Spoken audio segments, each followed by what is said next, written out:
여러분은 최근에 환대를 받아본 경험이 있습니까? 현대 사회는 참 환대 받고 환대하기가 참 어려운 그런 시절입니다. 개인주의가 심화되고 또 디지털 사회로 인해서 고립감과 또 소외를 쉽게 경험하는 사회가 되었습니다. 이런 사회 속에서 환대받거나 환대한다는 것은 존재의 가치를 인정받는 느낌이 들지요.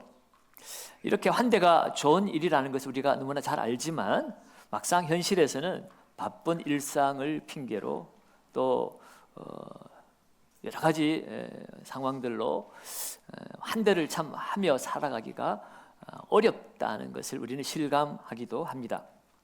실제로 보면 매일 아침 저녁 아이들 등하교 시키는 주부의 입장에서 또 매일 직장에서 밤늦게까지 일을 하고 퇴근하는 그 직장인들의 입장에서 보면 환대는 너무나 우리의 일상에서 멀게 느껴지는 단어 같습니다. 하지만 오늘 본문의 말씀은 우리에게 뭐라고 얘기합니까? 형제 사랑하기를 계속해라. 손님 대접하기를 잊지 말라고 권고하고 있습니다. 오늘은 우리의 가정과 일터, 우리의 일상에서 왜 환대하는 삶을 살아야 하는지, 또 어떻게 환대의 삶을 이어갈 수 있을지 말씀의 은혜를 나누기를 원합니다. 첫째로 우리가 환대하는 삶을 살아야 되는 이유가 있다면 그것은 하나님의 성품을 반영하는 삶이 환대하는 삶이기 때문입니다. 사실 이 현대 사회에서 말씀드린 것처럼 낯선 사람을 받아들이는 것, 환대한다는 것, 이것은 예측할 수 없는 결과를 감수하는 일입니다. 현대인들은 안정과 통제를 중요하게 여깁니다.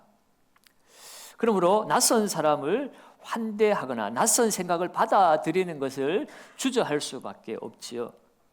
그럼에도 불구하고 오늘 우리가 환대하는 삶을 살아야 되는 이유를 오늘 1절과 2절은 형제 사랑하기를 계속하고 손님 대접하기를 잊지 말라고 명령을 하고 있습니다. 왜 그럴까?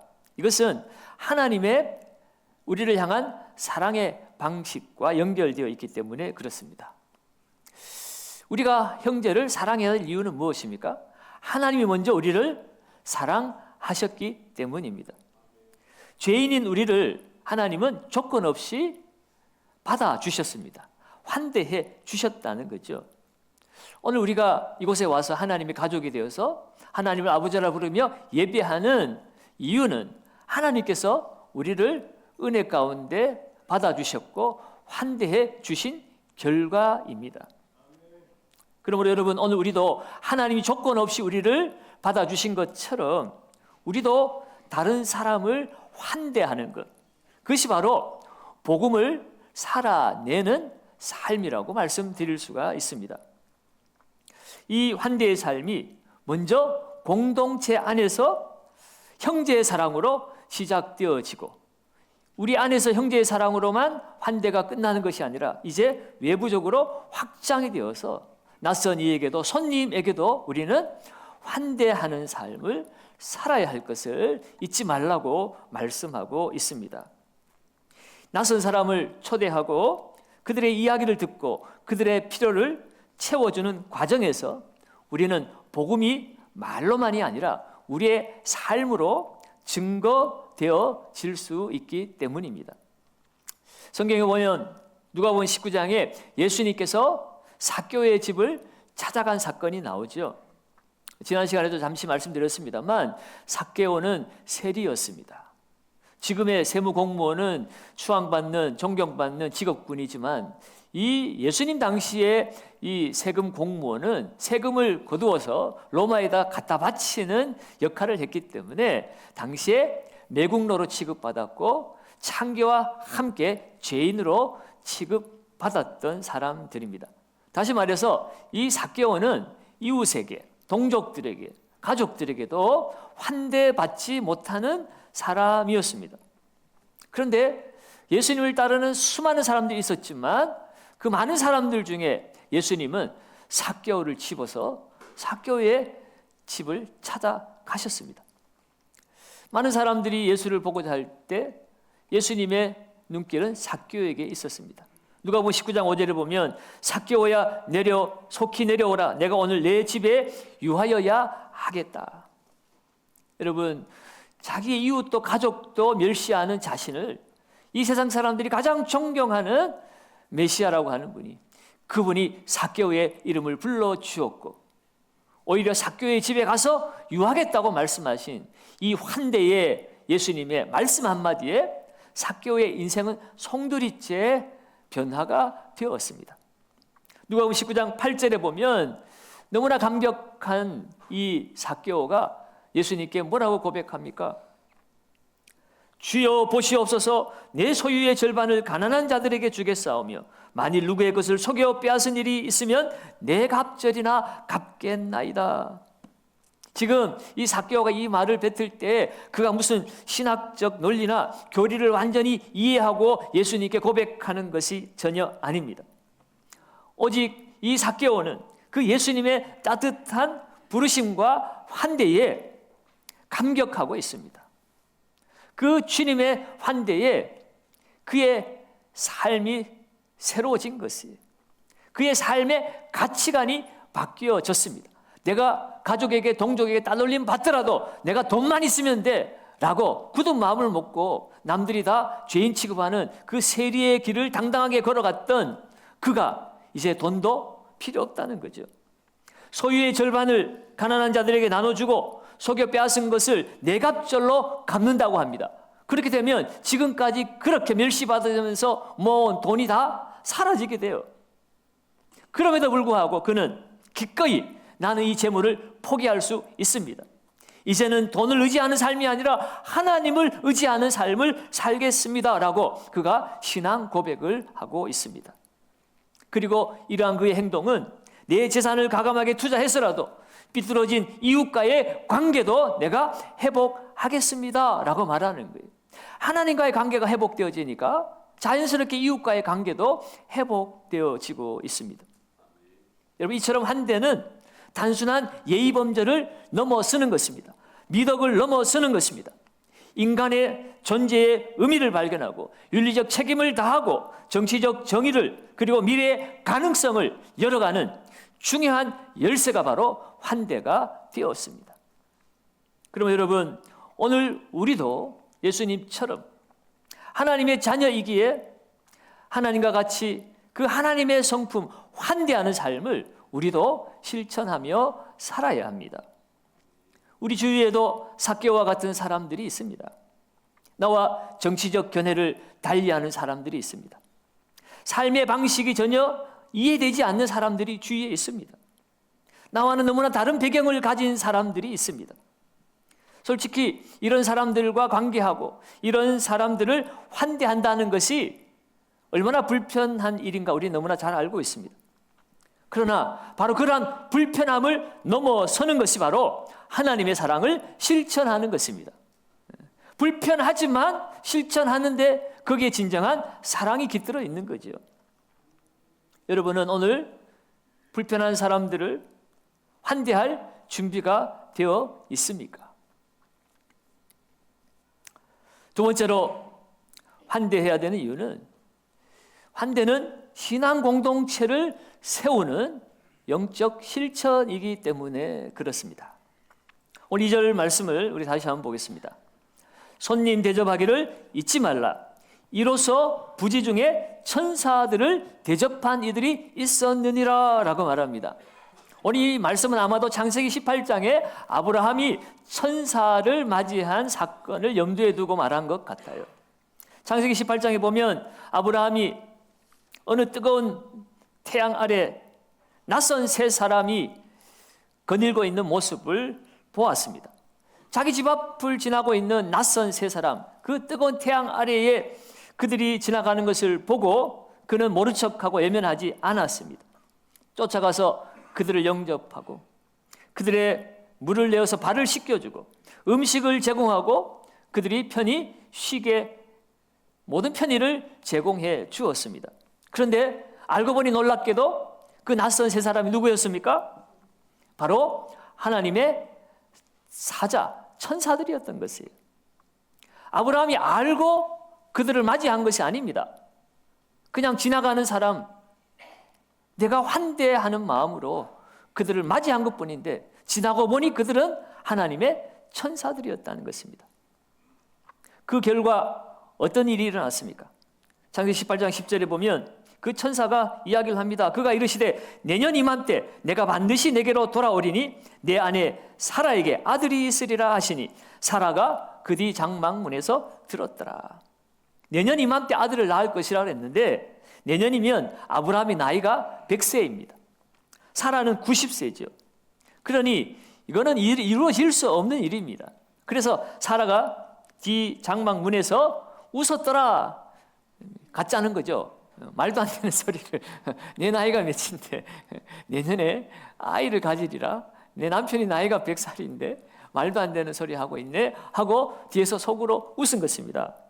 그렇지만 계속 읽어보면 여호와께서 말씀하십니다. 내게 능치 못한 일이 있겠느냐? 나는 무엇이든지 할 수 있다. 그렇게 말씀하시면서 사라에게 아들이 있을 것이라고 다시 한번 확실하게 말씀해 주십니다. 여러분, 결국 이 일로 인하여 이삭이 태어나게 되죠. 다시 말해서 아브라함의 이 작은 일상의 손님 접대가 하나님의 구원 역사를 이루는 통로가 되었고 그에게 정말 소중한 아들을 얻는 복이 되었다는 것입니다. 하나님의 임재를 따로 어디 성전 가서 경험한 것이 아니라 일상에서 부지 중에 하나님의 찾아오심을 경험한 수단이 되었던 것이 환대입니다. 여러분, 초대교회 성도들도 일상에서 서로 환대하는 삶을 살면서 하나님의 임재와 구원 역사를 경험했습니다.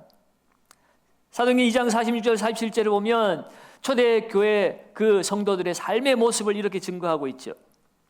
날마다 마음을 같이하여 성전에 모이기를 힘쓰고 집에서 떡을 떼며 기쁨과 순전한 마음으로 음식을 먹고 하나님을 찬미하며 또 온 백성에게 칭송을 받으니 주께서 구원받는 사람을 날마다 더하게 하시니라. 그들이 서로 형제 사랑하는 삶을 살았습니다. 서로에게 단순한 친절을 넘어서서 그들의 서로를 향한 환대는 신앙 공동체를 든든히 세우는 결과를 가져다 주었고 결국 하나님의 역사를 하나님의 교회를 그들을 통해 하나님이 이루어 가시는 놀라운 하나님의 수단이 되었던 거죠. 도구가 되었던 거죠. 그럼 여러분, 오늘 우리는 하나님의 교회를 세우기 위해서 우리 또한 환대의 공동체로 거듭나야 할 것입니다. 오늘날 현대인들은 어느 시대보다도 크고 작은 상처를 안고 살아갑니다. 요즘 주위에 보면 불안과 신경감인, 우울증으로 고통받는 사람들이 얼마나 도처에 많은지 모릅니다. 여러분, 그들이 그 질병으로부터 고통으로부터 치유받고 해방받는 길은 오직 예수 그리스도를 만나는 길밖에 없습니다. 근데 어떻게 주님을 만날 수 있을까요? 어떻게 그 하나님의 임재를 경험할 수 있을까요? 바로 이 환대의 공동체를 통하여서 주님의 사랑과 치유를 경험할 수가 있다는 겁니다. 가톨릭 영성가 중에 유명한 헨리 나우엔이라고 하는 사람이 있죠. 그가 쓴 오래된 책이 있습니다. 상처 입은 치유자. 아주 얇은 책이에요. 많지도 않은 책입니다. 거기에서 그는 이 공동체에 깊이 있는 치유와 변화를 가져오는 핵심적인 개념으로 환대를 이야기합니다. 그는 말하기를 이 환대라고 하는 것은 다른 사람이 자신의 두려움과 상처와 아픔을 드러낼 수 있도록 안전한 공간을 제공하는 것. 그것이 바로 환대라고 이야기를 합니다. 그러니까 이 안전한 공간, 여기에서는 타인을 변화시키려고 하는 의도도 없고 오직 그 안에서 내가 누구인지를 발견하고 치유될 수 있는 자유를 주시는 것. 바로 그것이 환대의 공간이라고 하는 것입니다. 사랑하는 여러분, 오늘 교회가 바로 이러한 환대의 공동체가 되어야 합니다. 나의 고통과 연약함을 숨길 필요가 없는 것이 교회가 되어야 하고, 오히려 나의 고통과 연약함이 공동체를 회복하고 또 다른 사람들을 치유하고 회복하는 자원으로 쓰임 받아지는 곳, 그것이 바로 환대의 공동체가 되어야 한다는 것입니다. 그런 의미에서 여러분, 교회는 헨리 나우엔의 말처럼 상처 입은 치유자들이 모인 곳이 교회입니다. 흔히 사람들은 교회는 깨끗하고 도덕적이고 윤리적이고 죄 없는 천사 같은 사람들이 모이는 것이 교회라고 오해를 합니다. 그래서 교회에서 사람들이 조금만 연약함이 드러나면 상처받았다, 힘들다, 실망했다 하면서 막 떠나는데요.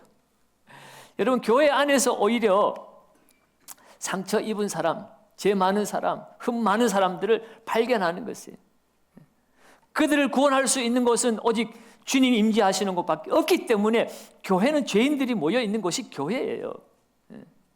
다만 그 주님이 임재하시기 때문에 내 고통과 아픔을 주님 앞에 함께 내려놓고 서로 보듬어주고 서로 받아주고 서로 인정해주고 나아감으로 그 안에서 주님의 임재가 나타나고 주님의 치유가 나타나는, 그래서 주님이 지으신 목적대로 우리가 새로워져 가고 새롭게 만들어져 가는 것이 바로 교회인 것입니다.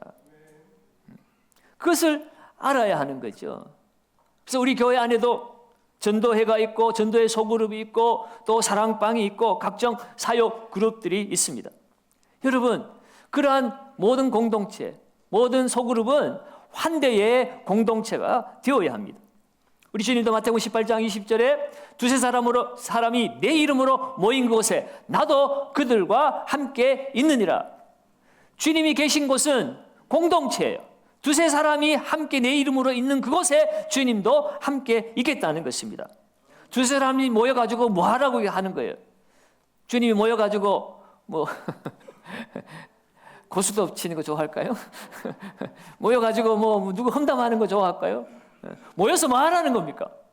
두 사람이 내 이름으로 모여 기도하면 내가 응답하겠다. 주의 말씀대로 순종하면서 서로 격려하면서 서로 아픔을 치유하면서 그렇게 세워져 가도록 하는 그 공동체를 주님은 원하고 계신 것입니다. 우리는 이 환대는 하나님의 성품이기 때문에 그 하나님의 성품을 반영하는 환대의 삶을 사는 그곳에 하나님이 나타나시는 거예요.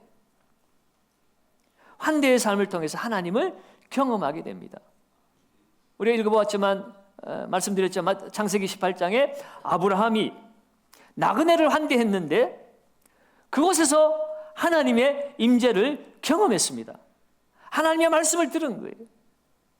마찬가지로 우리가 함께 모여서 환대의 삶을 경험할 때 하나님의 임재와 하나님의 치유를 경험할 수 있습니다. 여러분, 이러한 공간은 교회 안에 소그룹 안에서도 이루어지지만 요즘은 온라인에서도 공동체가 많이 형성되어 있지요. 요즘은 이웃보다 SNS 친구가 더 친밀하게 느껴지는 시대가 되기도 했습니다.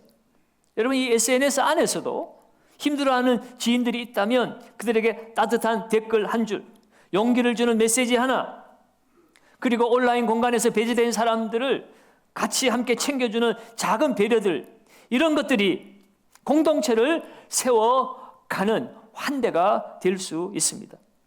그러니까 환대는 장소와 때와 시간을 구분하지 않습니다. 우리의 일상에 그 어떤 자리에서도 우리는 환대의 삶을 살아갈 수가 있습니다. 서로의 다름을 포용하고 환대하는 삶이 우리의 개인을 세우고 교회를 세우고 이 사회를 영적으로 건강하게 세워가게 되는 줄로 믿습니다. 마지막 세 번째로, 환대의 실천은 하나님을 기쁘시게 하는 일이기 때문에 우리는 환대의 삶을 살아야 합니다. 3절 말씀을 우리 다시 한번 봅니다. 3절입니다. 너희도 함께 갇힌 것 같이 갇힌 자를 생각하고 너희도 몸을 가졌은즉 학대받는 자를 생각하라 라고 말합니다. 환대는 단순히 내가 잘 아는 사람에게만 행하는 것이 환대가 아닙니다. 갇힌 자, 학대받는 자, 소외된 자들을 향한 하나님의 마음을 담는 모든 행위가 환대입니다. 특별히 오늘 본문에서는 너희도 몸을 가졌은즉이라고 말하고 있죠. 여러분, 이 고난받는 자들의 상황에 동일시하라는 것입니다. 공감하라는 것입니다. 육체적 연약함과 고통의 가능성은 모든 사람들에게 공통된 일입니다. 다른 사람의 고통을 외면하는 일은 결국 자신의 본질, 나도 고통당할 수 있고, 나도 병 걸릴 수 있고, 나도 어려움 당할 수 있음을 외면하는 일이라는 거예요. 그것을 기억하라는 겁니다. 창세기 1장 27절에 하나님은 우리의 형상대로 사람을 만들었다고 그랬어요. 여러분, 고난받는 자를 우리가 환대하는 것은 하나님의 형상으로서 만들어진 하나님의 사람들을 존중하는 행위입니다. 그러면 여러분, 환대하는 삶은 하나님의 창조 목적에 일치되는 삶입니다. 그러니 고난받는 사람들을 환대하면 하나님이 기뻐하시는 것입니다. 마태복음 25장 40절에도 주님 말씀하시기를 지극히 작은 자 하나에게 한 것이 곧 누구에게 한 것이라고요? 내게 한 것이라. 우리가 예수님 만나면 내 모든 것 다 드릴 것이라고 말할 수 있겠지만 주님은 오늘 네 옆에 있는 작은 자에게 하는 그것이 곧 내게 한 것이라고 그렇게 말씀하고 계셔요. 특별히 히브리서 13장 이 말씀을 다 읽지는 않았지만 결국 이 환대의 실천은 하나님을 기쁘시게 하는 예배의 행위로 오늘 히브리서 13장도 우리에게 알려주고 있습니다. 16절을 한번 볼까요? 16절에 이렇게 말씀합니다. 같이 읽습니다.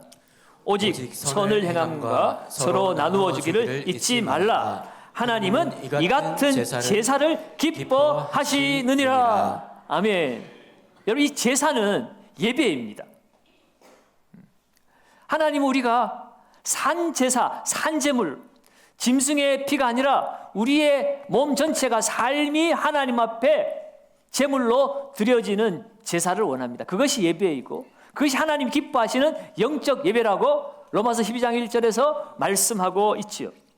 근데 오늘 히브리서 말씀도 우리가 선을 행하고 서로 나누어주는 이 삶, 환대하는 삶, 다른 이들을 환대하는 삶, 이것을 제사의 행위로 보시고 기뻐하신다고 말씀하시는 거예요. 환대와 나눔의 삶 자체가 하나님 앞에 향기로운 제사가 된다. 환대의 삶은 단순한 의무가 아니라 하나님의 마음을 기쁘시게 하는 영적 예배라고 말하는 것입니다. 사랑하는 여러분, 주님을 기쁘시게 하는 삶은 거창한 것에 있지 않습니다. 일상에서 하나님의 사랑을 실천하는 작은 일이 곧 주님께 행하는 예배라고 오늘 말씀하고 있습니다. 아브라함도 하나님의 임재를 제단에서 경험하지 않았습니다. 아브라함이 살고 있는 자신의 장막, 자신의 집, 다시 말해서 그의 일상 생활에서, 삶의 현장에서 예기치 않은 시간에 찾아오시는 하나님을 경험했습니다. 사랑하는 여러분, 오늘도 하나님은 우리의 일상으로 찾아오십니다. 어쩌면 이미 우리 가운데 찾아와 계신 줄로지도 모르겠어요. 우리 주변에 타지에서 고향 떠나 부모 떠나 멀리 와서 공부하고 있는 유학생들 가운데 주님은 이미 우리에게 와 계신지 모릅니다. 홀로 아이를 키우는 싱글맘을 통해서 주님은 우리 가운데 찾아오셨는지도 모릅니다. 직장을 잃고 실직 중인 자를 통해서 주님은 우리에게 찾아오셨는지도 모릅니다. 늘 혼자 교회 구석자리에 앉아있는 외로운 성도를 통하여 주님은 우리 가운데 오신 것인지도 모릅니다. 여러분, 이들을 외면하지 않고 환대하는 삶이 곧 주님을 영접하는 삶이라고 오늘 성경은 우리에게 분명히 말씀하고 있습니다. 아브라함은 나그네를 환대했지만 그것은 하나님의 사자를 환대하는 일이 되었습니다. 그리고 하나님의 복으로 연결이 되었어요. 우리가 일상에서 베푸는 환대 속에 천사의 방문이 숨어 있을 수도 있고 하나님의 은혜가 숨겨져 있을 수도 있습니다. 여러분, 우리가 무언가를 바라고 환대하는 일은 아니지만 우리가 주변의 사람들에게 하나님의 성품으로서 환대하는 삶, 이 작은 실천을 이루어 갈 때에 하나님께서 기뻐하시는 줄로 믿습니다. 하루를 마치고 지친 배우자에게 따뜻한 차 한 잔을 건네는 것, 그것은 환대의 시작입니다. 아이가 들려주는 사소한 이야기에도 귀를 기울여 주는 것, 그것도 환대입니다. 세신자에게 주차 공간을 양보하는 것도 환대입니다. 사랑하는 여러분, 환대는 하나님의 사랑에 대한 사람의 응답입니다. 그리고 환대는 하나님의 사랑을 손에 잡히게 만들어주는 일상의 기적입니다. 기적을 거창한 것에 찾지 마시고 일상에서 환대의 삶을 살고 하나님이 임재하시고 하나님이 역사하시는 기적의 주인공이 될 수 있기를 예수님의 이름으로 축원합니다.